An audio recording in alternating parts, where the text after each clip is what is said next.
Dito sa Papa Dudut Stories, ikaw ay hindi nag-iisa.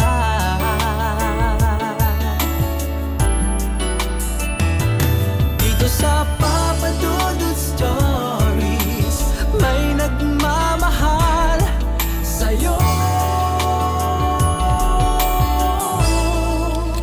Papa Dudut Stories, Papa Dudut Stories. Dear Papa Dudut, sa lahat po ng mga nakatutok ngayon, huwag kalimutan na mag-like, mag-share at mag-subscribe.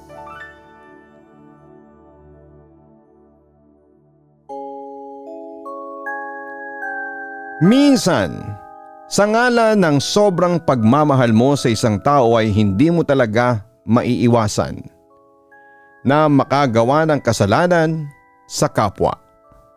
Ang tanging naiisip mo lamang ay ang gumanti. Wala ka nang pakialam kung saan humantong ang paghihiganti mong yon.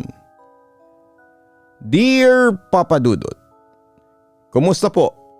Sana po ay nasa mabuti kayong kalagayan, lalong-lalo na ang mga listeners ninyo. Ako po si Brent, 30 years old na ako at isang pulis na nadestino noon sa Panay Island noong 2023. Originally from Zambales po talaga ako pero doon po ako nadestino. Wala lang naman po sa akin yon dahil kapag isa kang pulis, wala kang pinipiling lugar ng trabaho. Kahit sa mahirap at malayong lugar, papayag ka. Basta kailangan ng serbisyo mo.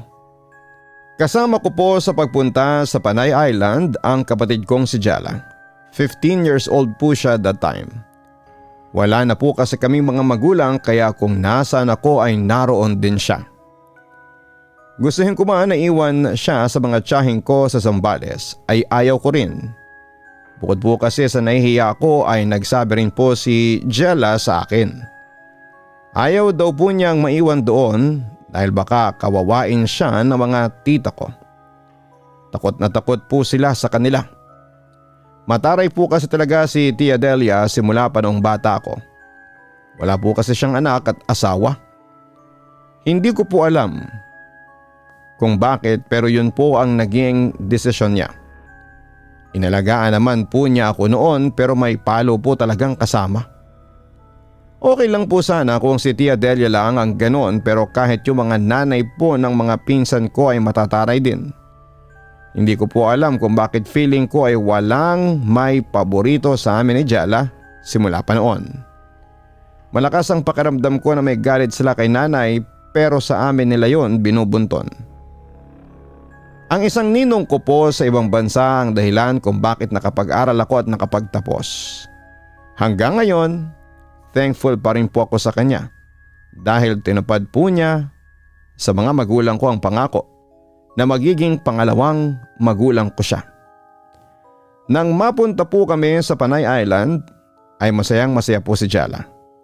Magkakaroon daw po kasi siya ng mga kaibigan na bago at syempre bagong experiences na rin po para sa kanya. Ganon din naman po ang feeling ko noong mga oras na yon. Sa bawat bagong lugar na napupuntahan po kasi talaga namin ay positive kami. Na may bago po kaming matututunan sa lugar na yon.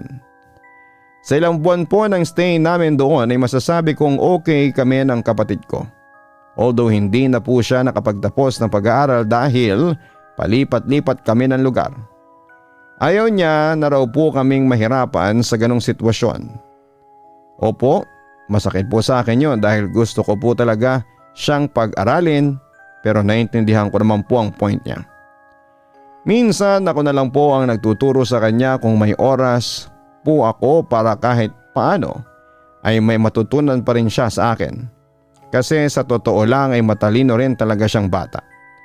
Sayang naman kung hindi ko siya tuturuan kahit yung basic lang. Pero alam niyo po Papa Dudut, kahit ganon ang sitwasyon niya, masayahin pa rin siya kapag kasama niya ang mga kaibigan niyang bata sa Panay Island. Hindi niyo po mapapansin na may pinagdadaanan siya o kung anuman. Normal na bata lang po siya, medyo mas matured nga lang sa mga kaedad niyang bata. Doon po sa lugar kung saan kami nakatira, may ilan po siyang naging kaibigan noon. May mas bata po sa kanya at meron din naman pong kaedad niya. Tuwing kasama po nila si Jella ay sobrang saya nila, kumbaga star of the show talaga siya. Sobrang saya po ng buhay ng kapatid ko kahit ganun lang kami. Pero naiba po ang lahat ng yon nang makilala niya si Victor. Ang kasamahan ko sa trabaho at kahit paano ay masasabi kong naging kaibigan ko rin. Well, yun po ang buong akala ko. Tubong kapis daw po si Victor, yun po ang naririnig ko noon sa iba naming kasamahang pulis. Siya po ay 29 years old, mas bata lang naman sa akin ng 1 taon. Noong una ay tahimik lang talaga nakatrabaho si Victor. Bago lang kasi siya noon kaya naiintindihan ko na ayaw pa niyang makihalubilo sa amin. Ganon din naman po ako noon. Wala rin akong pinapansin na kahit na sino sa kanila. Ang importante lang sa akin noon ay ang makauwi ng maayos kay Jella. Dahil nga po sa tahimik na tao si Victor ay kinaibigan ko siya. Madalas ko po kasi siyang nakikita bago ko umuwi. Minsan nga ay niyayaya ko na siyang sumabay sa akin pero okay lang daw siya. Malapit lang daw naman ang bahay niya kaya huwag akong mag-alala. Madalas po ay napagkukwentuhan namin ang trabaho namin. Kung gaano ito kahirap at the same time ay kung gaano din ito kasarap sa feeling na may natutulungan kang ibang tao. Pero sa bawat araw po na magkasama kami sa trabaho ay never niyang na-mention ang kanyang pamilya sa kapis. Nagtataka ako pero hindi ko yon masyadong iniisip dahil baka ayaw niya lang talaga yung pag-usapan. Iniisip ko na baka sensitive topic yon para sa kanya kaya hindi ko na tinatanong pa ang mga bagay na yon tungkol sa pamilya niya. Dahil ganun nga ang thinking ko ay pinakilala ko na lang si Jella sa kanya. Sa isip ko at least may kapatid siyang may tuturing habang nasa Panay Island kami. Pero alam niyo po Papa Dudut, thinking about it right now, masasabi ko pong yon ang pinakamalaking nagawa ko sa buong buhay ko na pagkakamali. Hindi ko po alam na yung desisyon ko po pala na yon ang sisira sa buhay ko. Nagsisisi po ako na nagkakilala po si Victor at si Jella. Ito po kasi ang buong kwento niyan. Dahil nga po medyo naaawa ako kay Victor ay hinayaan ko pong maging close siya sa kapatid ko. Sa totoo po niya ay umabot na kami sa parang siya pa yung tumatayong kuya ni Jella kaysa sa akin. Pero the thing is, hindi lang pala pagiging kuya ang gusto ni Victor. Kung hindi, iba pa. Ilang buwan nang nakalipas pagkatapos kong ipakilala si Victor kay Jella ay napansin kong iba na ang turing nila sa isa't isa.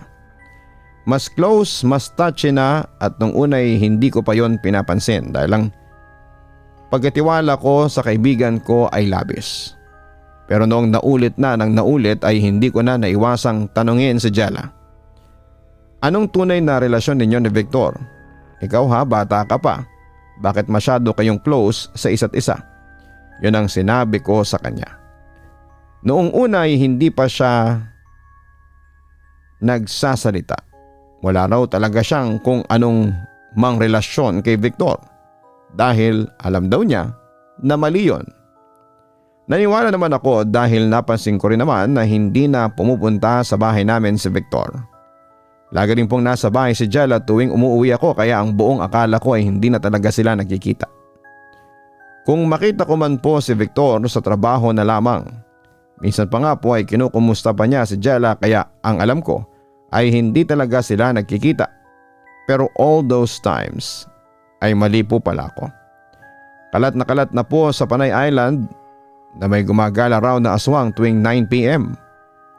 Alam naman po yun ni Jella kaya kapag inabot na siya ng 7 p.m. sa labas ay sinasabihan ko na po siyang pumasok na sa loob ng bahay namin kahit na wala pa ako dahil sa trabaho. Isang gabi ang buong akala ko ay nasa loob na siya ng bahay namin pero wala pa pala. Siguro alas 8 na ako nakauwi noon kaya dali-dali na akong pumasok ng bahay. Kahit po kasi sabi-sabi lang yung tungkol sa aswang ay natatakot pa rin po ako kahit papaano. Laking gulat ko po noon nang makitang wala sa bahay namin si Jella. Tiningnan ko na po ang kwarto niya, sa CR, sa kusina ay wala po talaga. Sa totoo po niyan, gusto ko nang itaob ang buong bahay namin ng oras na yon para mahanap lamang siya, pero syempre hindi ko naman po kaya. Kahit delikado ang buhay ko ay lumabas po ako noon. Wala na akong pakialam kung lapain ako ng sinasabi nilang aswang. Ang importante lang po kasi sa akin noon ay makita kong buhay ang kapatid ko. Pinagtanong-tanong ko na siya sa mga kapitbahay namin, lalo na yung mga kaibigan niya roon na minsan ay kalaro niya pero wala raw. Hindi nila nakita si Jella. Umabot na ako sa kung saan saan pero wala pa rin. Hanggang may nakita kong isang maliit na bahay at doon ay nakilala ko si Mang Joselito. Siya raw ang albularyo ng buong Panay Island. Itatanong ko na lang sana kung nakita niya si Jella, pero hindi pa man bumubuka ang bibig ko ay may sinabi na siya sa akin. Isang bagay na kahit kailan ay hindi ko gugustuhin na marinig mula sa kahit na sino. Nang marinig ko po yun ay napako na ako sa kinakatayuan ko. Sinabi po ni Mang Joselito sa akin na konting oras na lamang daw ang meron sa buhay ng kapatid ko. Alam daw niya na nahihirapan na si Jella noon, kaya lalong sumikip ang pakiramdam ko. Mas lalo po ako nahirapan ang sabihin niyang may pumipigil daw po sa kanya para malaman kung nasaan mismo ang kapatid ko. Ang sabi po niya ay malakas na uri raw ng aswang ang kumuha sa kapatid ko. Nung una, sinusubukan ko pa pong huwag maniwala sa kanya, pero sa bawat minuto na dumadaan ay napatunayan niya pong may nangyaring ang masama kay Jella dahil hindi pa rin namin siya nakikita. Agad po niyang binigay sa akin ang isang kwintas, suotin ko raw po yon.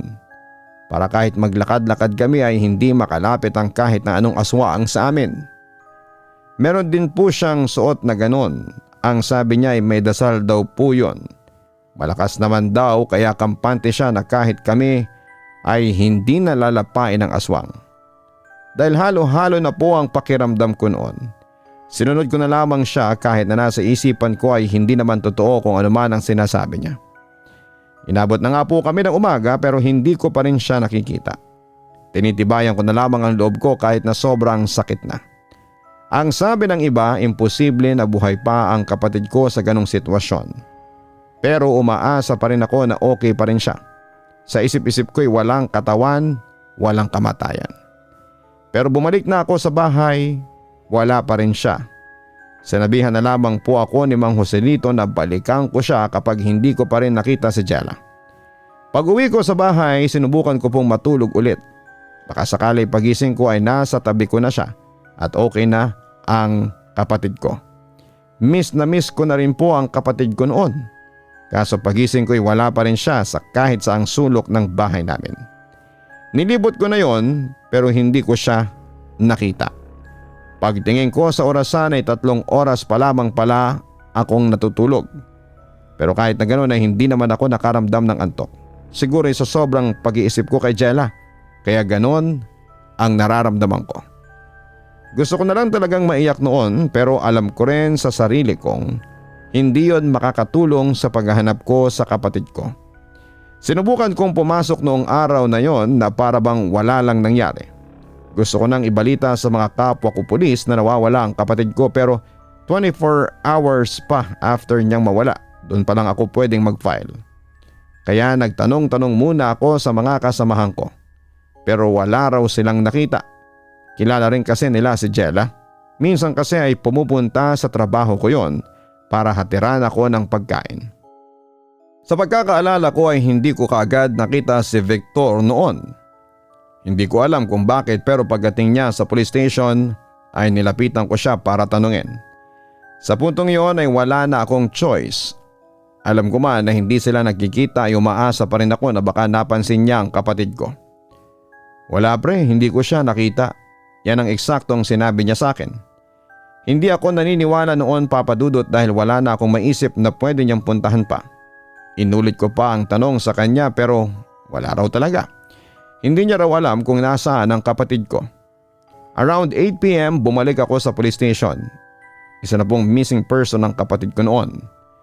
Nang babalik na sana ako sa bahay ay nakita ko po si Shane, isa sa mga kaibigan ni Jella na kaedad niya. Hindi ko po alam kung bakit pumasok sa isipan ko na tanungin siya kung nakita niya ba si Jella. Gulat na gulat po ako noon, Papa Dudut, nakita niya raw si Jella na kasama si Victor noong gabing nawala siya. Galit po ang naramdaman ko noon. Tiwalang tiwala na ako na hindi na sila nakikita, tapos ay ganon ang maririnig ko mula sa kaibigan ni Jella. Siyempre mas naniniwala ako kay Shane dahil hindi naman kayang magsinungaling nung bata, lalo na sa ganong sitwasyon. Buong gabi inisip ko po yon nang inisip kung bakit gano'n na lamang siyang magsinungaling sa akin at kung saan niya talaga dinala ang kapatid ko. Ano rin ang pwede kong sabihin sa kanya oras na makita ko siya sa police station? Ula ko kasi noon ay hindi niya pa rin sasabihin sa akin ang totoo. Pagkakita ko sa kanya ay hindi ko muna siya hinarap. Ayaw kong isipin niya na makulit ako o ano. Baka lalong hindi niya sagutin ng maayos ang tanong ko. Isa pa'y wala akong sapat na ebidensya para ituro siya. Maghapon ako nag-isip kung paano ko siya kakausapin, pero Papa Dudut, kakaisip ko ay inabot na po kami ng oras at uwian na po namin. Wala na akong choice, ang alam ko lang ay kailangan kong mapatunayan sa sarili kong totoo ba ang sinasabi ni Shane sa akin o hindi. Sinundan ko po siya sa bahay niya. Dala-dala ko po noon ang kwintas na binigay sa akin ni Mang Joselito dahil alam kong oras na naman ang labas ng mga aswang. Malayo-layo din po kasi ang bahay ni Victor kaya kailangan ko po talagang magdoble ingat. Hindi ko po alam kung bakit sobra-sobrang kaba ko na nararamdaman ng palapit na ako sa bahay niya.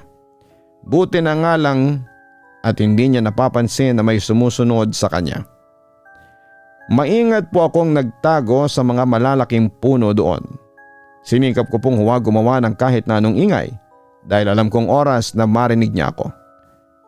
Mataas ang chance na hindi ko na makikita ang kapatid ko. Nanlaki na lang po ang mga mata ko sa mga sumunod na mga nangyari. Ang buong akala ko po talaga ay sa palabas ko lang yon makikita pero sa totoong buhay din pala. Isa po ang kiwig sa mga aswang na meron daw ang Panay Island, Papa Dudut. Ang sabi nila isa raw itong klase ng aswang kung saan ay kaya nitong iwan ang kalahati niyang katawan para po itong manananggal pero mas mabalahibo, mas mabilis at mas mabangis. Kitang-kita ko po kung paanong magbago ang anyo ni Victor. Mula sa pagiging tao ay naging isa po siyang aswang. Totoo nga po kaya nitong ihiwalay ang kanyang katawan. May mapupulang mata na kumikislap sa dilim. Parang mata ng paniki. May mahabang tenga na nakausli at laging kumikibot dahil sensitive daw po sa kahit na anong tunog. Ang balat niya ay kulay abo o maitim. Parang napaso o nababad sa kung anumang usok. Agad ko pong tinakpan ang bibig ko para hindi ako makalikha ng ingay. Alis na po sana ako pero natigilan ako dahil may sumunod pong ginawa si Victor. Sa nakita ko po ay para siyang may kinakain. Hindi ko po alam kung ano yon the time. Pero masama na po ang pakiramdam ko. Papa Dudut, iniisip ko pa lamang na si Jella yon ay parang may kung ano na ang dumurog sa puso ko. Umalis po ako noon para humingi agad ng tulong kay Mang Joselito. Kahit po sobrang layo niya ay pinuntahan ko talaga siya. Nang ikwento ko po sa kanya kung ano ang nakita ko ay sinabi niya po kaagad sa akin na isang araw po yung aswang na ang tawag ay kiwig. Doon ko na po napagtagpi-tagpi ang lahat ng mga nangyari. Iniisip ko po na malaki ang chance na si Victor nga po ang may gawa kung bakit maraming nawawalang tao sa lugar namin. Pwedeng hindi lang siya. Grupo sila ng mga kiwig na kumakain ng laman ng mga taong nakukuha nila. At sa kasamaang palad ay isa po doon si Jella. Habang nag-uusap kami ni Mang Joselito ay nakita ko po kung paano niya ginawa ang isang agimat. Ang sabi niya kung sino man po ang may gamit noon ay siyang makakatalo sa kiwig dahil malakas po raw ang dasal na nilagay niya doon. Nang maaral ko na kung paanong tatalunin ang kiwig, agad ko pong sinabi kay Mang Joselito na kung pwede ay ako na po ang tatalo kay Victor o kung kanino man dahil galit na galit po ako sa ginawa niya sa kapatid ko. Buti na lamang at pumayag si Mang Joselito pero sinabi niya rin sa akin na sasama siya sa pagharap sa aswang dahil alam niyang mas kailangan ko pa ng mas malakas na puwersa para matalo ang aswang. Habang naghahanda, iniisip ko po ang lahat ng memories namin ng kapatid ko. Maring kong pinangako sa kanya na igaganti ko siya sa kahit na anong klaseng aswang. Papa Dudut, talagang nagpalakas ako noon para talagang matalo ko siya. Nang sumapit na ang gabi kinabukasan, hinintay po naming umuwi si Victor sa kanyang bahay. Medyo mas maaga nga kami sa kanya noon para makita rin ni Mang Joselito ang pagpapalit niya ng anyo. At makumpirma niya na si Victor nga ang aswang na hinahanap doon sa lugar namin. Aminado ako na kahit nakita ko na ang pagpapalit niya ng anyo ay nagulat pa rin ako na kaya niyang gawin yon. Hindi ko alam kung takot, amazement o galit ang mararamdaman ko. Dahil nasa harapan ko ang dahilan kung bakit nawala ang kapatid ko. Nang tumapad sa ilaw, Papa Dudut, kita ko ang mata niya. Yung maamon niyang mga mata noon, pero ngayon ay dilat na dilat, pula at parang nag-aapoy. Ang katawan niya ay nakakuba, mahaba ang braso, makintabang balat na parang mamasamasang balat ng palaka. Nakalawit ang dila niya, mahaba at kulay abo. Pero bago pa ako makahinga, lumipad si Victor papunta sa amin, ang bilis at para siyang kidlat na may paa. Tinamaan ako ng hangin mula sa lundag niya. Papalapit na siya at alam kong tatangkain niya akong sunggaban. Pero mabilis si Mang Joselito, hinagis niya ang bote ng asukal na may asin. Basag ang bote sa mukha ni Victor, umalingaw-ngaw ang sigaw niya. Namilipid siya at parang sinusunog. Pero hindi pa rin tumigil, tinangka niyang tumakbo palayo. Yan na ang pagkakataon mo, sigaw ni Mang Joselito. Maya-maya ay napansin ko na biglang uminit ang agimat sa dibdib ko. Hindi mainit na masakit, mainit na parang may nagbabanta sa amin na may masamang mangyayari. Nakita ko na lamang na tumama siya sa pader, napaatras siya, naggangalit ang ngipin at humahagok. Doon ko naalala na hindi niya ako malapitan dahil sa suot ko ng mga agimat. Galit na galit siyang tumingin sa akin pero hindi makaisang hakbang. Napansin ko pong may takot sa mga pula niyang mata. Pero ang problema ay umatras si Victor at sinubukang tumakbo palayo sa amin. Hindi pumayag si Mang Joselito nang makita niya yon. Nilabas niya ang agimat na pamigil. Ito ay ang kawayang may 3 ukit ng krus. Nilagyan ng langis ng nyog at dinasalan. Itinusok niya yon sa lupa. Pagkatapos ay biglang nagliwanag ang 3 ukit na naroon. Maya-maya ay nakarinig na lamang ako ng kulog. Umangat ang hangin sa paligid namin at parang mas malinaw na bilog na hindi nakikita ng mata pero ramdam ng aming mga balat. Para siyang hangin na umiikot. Hindi makatakbo si Victor kahit saan. Para siyang nakulong sa loob ng isang bilog na pwedeng tawaging kulang agimat. Hindi makatakbo si Victor sa kahit saan. Para siyang nakulong sa loob ng isang bilog na pwedeng tawaging kulungan na agimat. Nagngangalit siya, sinubukan pang lumundag pero bumalik siya sa gitna na para bang hinihigo. Pagkatapos noon ay inabot ni Mang Joselito sa akin ang batong kulay dilaw na may ukit ng araw. Nanginginig ang kamay ko, sabi ni Mang Joselito ay ituto ko raw yon kay Victor. Lumapit ako kahit tirik ang mga mata ni Victor sa galit at gutom. Nilapit ko ang agimat sa kanya pagkatapos ay nagsimulang magliwanag ang bato. Sumingaw ang usok mula sa balat ni Victor, doon na siya sumigaw. Hindi na yon tunog ng tao at hindi rin tunog ng hayop. Nangihina siya. Pagkatapos ay unti-unti na niyang binaba ang ulo niya. Nakita ko na lamang ang pulang ilaw sa mata niya. Bago mawala ng malay si Victor ay sinabi sa akin ni Mang Joselito na hatawin ko raw ng krus na kawayan si Victor. Ginawa ko naman po at tinamaan ko siya sa kanyang likod. Malakas na tunog po ang narinig ng mga tao at pagkatapos ay bumagsak ang katawan niya na maalapaniki at maya-maya pa ay unti-unting nagbalik sa anyong tao.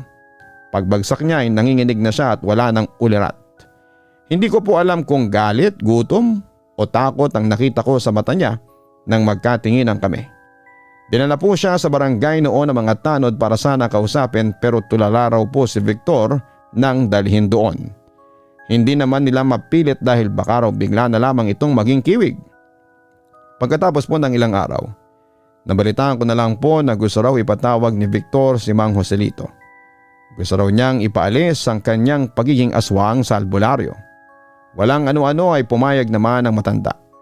Nang araw din na yon ay pumunta ako kay Victor at gusto ko pong alamin mismo sa kanya kung siya nga po ang naging dahilan kung bakit nawawala ang kapatid ko. Noong una ay hindi pa niya yon inamin pero naawa po siya siguro sa akin at sinabi na po niya ang katotohanan. Normal na araw lang daw talaga noon para kay Victor pero hindi raw inaasahan na makita ni Jella ang pagiging aswang niya. Dahil nga po siya ay aswang na ay hindi na niya nakontrol kung ano ang mga nangyari. Nakita na lang po niya nang maging anyong tao na siya na wala ng buhay si Jella. Sa mismong bahay niya. Alam niyo po Papa Dudut, noong narinig ko yon ay aaminin ko po na gusto ko siyang mawala sa mundo. Pinigilan lamang po ako ng mga taong naroon at syempre pinigilan ko na lang din po ang sarili ko. Alam ko pong masakit pero alam ko rin po na hindi tama kung gumanti ako ng ganon. Lalo na at aswang siya noong ginawa niya ang lahat ng krimen na yon. Oo, mga krimen ang ginawa niya dahil hindi lang po si Jella ang naging biktima. May iba pa. Buti na lamang din at willing siyang magpakulong. From time to time, tinitingnan na lang po siya ni Mang Jose dito. Sa ngayon po ay wala na ako naging balita tungkol kay Victor at hindi na rin po kasi ako nagpadestino pa sa Panay dahil marami po akong masasamang memories doon. Narito na po ako sa Zambales ngayon at hindi ko po masasabing masaya pero okay naman ako. Miss na miss ko na po ang kapatid kong si Jella at mukhang never na po akong makaka-move on sa nangyari. Hindi niya po deserve yon pero wala na rin po akong magawa. Hindi na siya makakabalik pa sa akin. Sa buhay talagang hindi mo alam kung kailan darating ang sorpresa.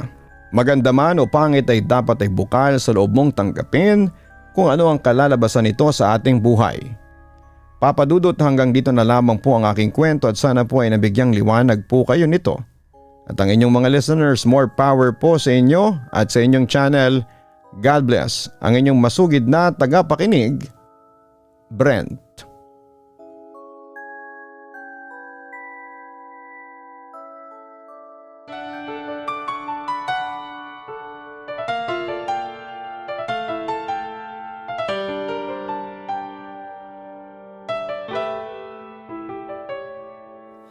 Ang buhay ay mahiwaga,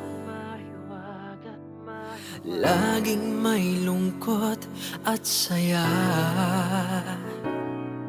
Sa Papa Dudut Stories, laging may karamay ka.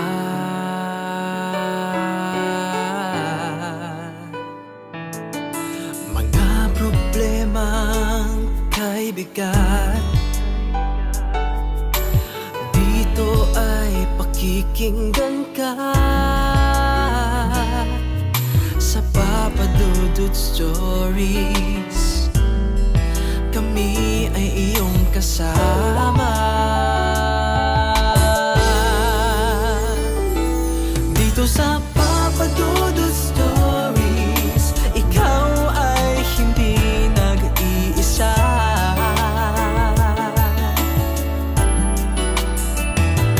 Dito sa Papa Dudut Stories, may nagmamahal sa'yo. Papa Dudut Stories, Papa Dudut Stories,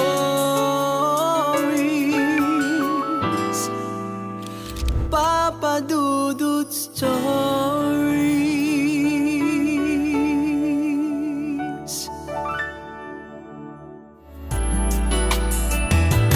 Dito sa Papa Dudut Stories, may nagmamahal sa'yo.